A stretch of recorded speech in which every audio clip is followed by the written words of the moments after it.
Hi, my name is Thomas Littell, and welcome to the Thomas Factor. Yes, it's been a long time since I've done one of these videos, and there's a good reason for the long delay.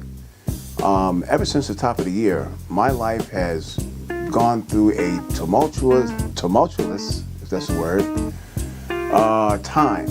And I tell you, really, only the strong survive. With my God and my faith and belief in me, I was able to weather the storm. Now, the storm's not over. And actually, the storm could get a lot worse. But that's okay.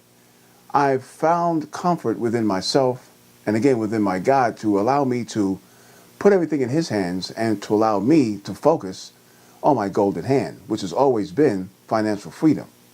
So that's what I'm doing now. So forgive me for not being available to you via the Thomas Factor, but I really had to handle some things. And I think that these will be far in between too. Don't know when I'll do the next one. But whenever I get to yearning and have something that I believe I can share with you that will allow you to see something in yourself that will move you one step closer to your greatness, it'll be all worth it. So today I want to talk about priorities and options because we all have them in our life. And it's how we place our priorities and how we choose our options that can determine our rate of success. Let me give you an example. Most people who work on their job look at the job as a priority, which they really should. After all, that job pays your mortgage, your rent, your car note, and other bills that are in the house. You may have enough left over to take the kids to maybe Six Flags or something to that effect. You really wish you could take a vacation, but the finances and the time, because of the job, you really can't do the things that you like to do in life.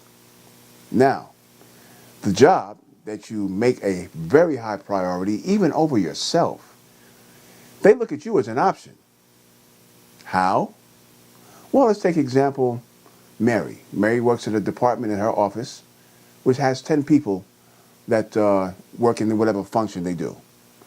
And the chief financial officer says, hey, Bob, that department C that your friend Mary works in, they're not performing up to standard. Actually, we're losing money as a company because of whatever, inefficiency, what you name it.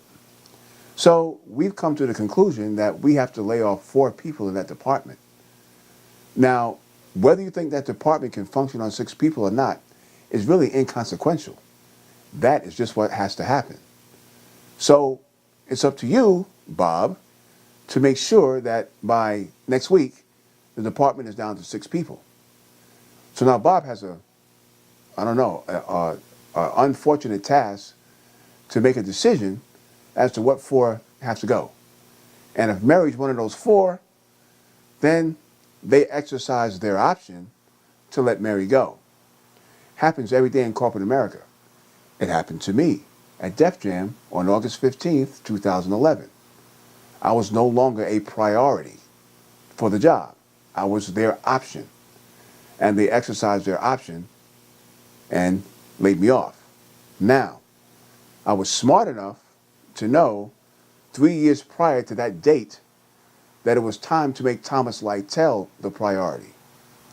Because if I didn't make myself the priority and put me first, yes, even above my employer, when that day came, I would be left out to dry. And the employer, after they laid you off, don't care about your rent, mortgage, car note, hospital bills, whatever bills you may have to pay, it's up to you. So here's what I did. I became involved in network marketing, started my business, started earning 1099 income built on a residual income base, and now I'm using my job as an option to fund my priority, which is me and my network marketing business. But you know what happened? I actually performed better on the job because I knew that I didn't want to give the job any reason to lay me off. After all, the job pays you enough not to quit, and you work just enough not to get laid off. So I went above and beyond a call of duty. Oops, I think that was opportunity ringing my doorbell. I have to get back to this. Stay tuned for part 2 of the Thomas Factor while I answer the door of opportunity. Take care, and until we meet again, my name is Thomas Lightel, and this is the Thomas Factor. Okay, opportunity, I'm coming.